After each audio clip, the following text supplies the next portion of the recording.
We have the EKSA E3000 with us, which is another budget gaming headset from EKSA, coming in at around 2500 rupees or 33 US dollars. It has some interesting design elements that we will talk about, and I will also compare it to their more expensive E900 Pro model because it was also one of the best headsets at its price.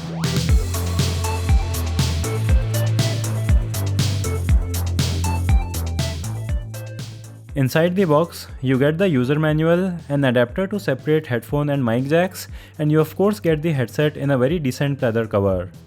The EKSA E3000 does look pretty good overall, and we have the usual gaming headset design with some twists that actually work well.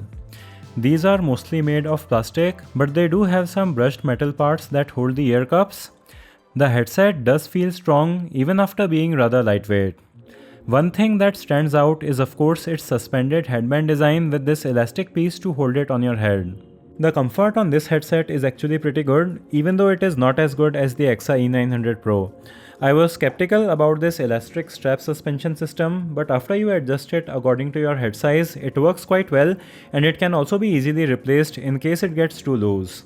But the elastic band is very slightly shorter for my head, so it constantly feels like that the elastic is pulling the ear cuffs up, but it may loosen a bit over time for a better fit.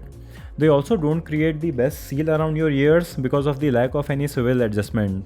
The ear cups have plenty of space inside for your ears, and even though this isn't memory foam, the ear pads do feel nice and soft. The great thing about EKSA headsets is that the ear pads are easily removable, so if these wear out, you can also replace them easily. They have a really thick, non-removable braided cable on these, on which you will also find the volume control wheel, the microphone mute slider, and the cable itself terminates in a combined audio jack and a USB port.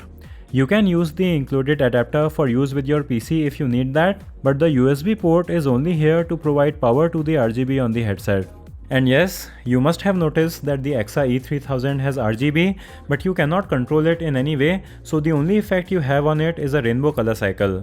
By now, I have seen many budget headsets doing this, so I can understand why they do it, and generally, I don't like it that much, but on this headset, the lighting is quite subtle while still being bright and saturated, and it does look nice and tasteful around the EKSA logo. This is a microphone test for the EKSA E3000. It has a non-detachable boom mic that can be adjusted easily, and this is what it sounds like. Now I will mute the mic with the slider.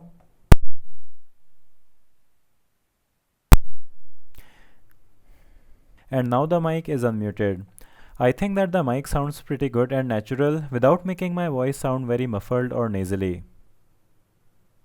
Give the video a thumbs up if you're enjoying, and you can also subscribe with bell for more videos like this. Finally, coming to their sound quality, I have to say that it is surprisingly good for their price. These have quite a balanced sound signature for a gaming headset, but with some sparkle in the higher frequency range, which has been done really well. I really don't like it when gaming headset makers just boost the treble in their headsets to give it an illusion of detail, because I think that it just makes them sound bad and fatiguing to listen to. And even some of the more expensive headset makers are guilty of this, but on the EKSA E3000, the sound is quite balanced and you still get the detail and extension in the treble that you usually don't see in this price range. The bass on these is also well done, and again, I really like how it is well balanced and not boomy. I wasn't expecting them to sound better than the EKSA E900 Pro, but I think that they are actually better than them in most areas. The EKSA E900 Pro had too much of a boost in their bass, and their treble presentation was also a bit lacking. But the EKSA E3000 fixes both of those issues for me, so that is really great to see at a cheaper price.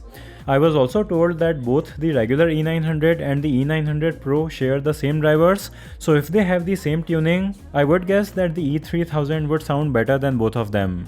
The soundstage on these is nice too, and I enjoyed gaming on these. Their instrument separation is not amazing, but you can still get the atmospheric feel while playing games and get an idea of the direction for gunshots and footsteps. Now the EKSA E900 Pro is a more expensive headset for many reasons.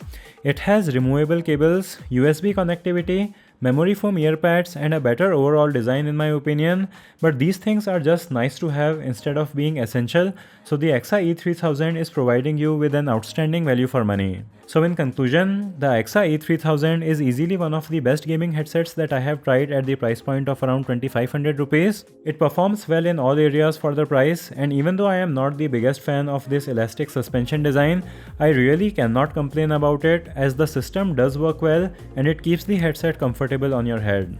And that was it for this video. I'll have links to buy this in the video description, and you can also share your thoughts in the comment section.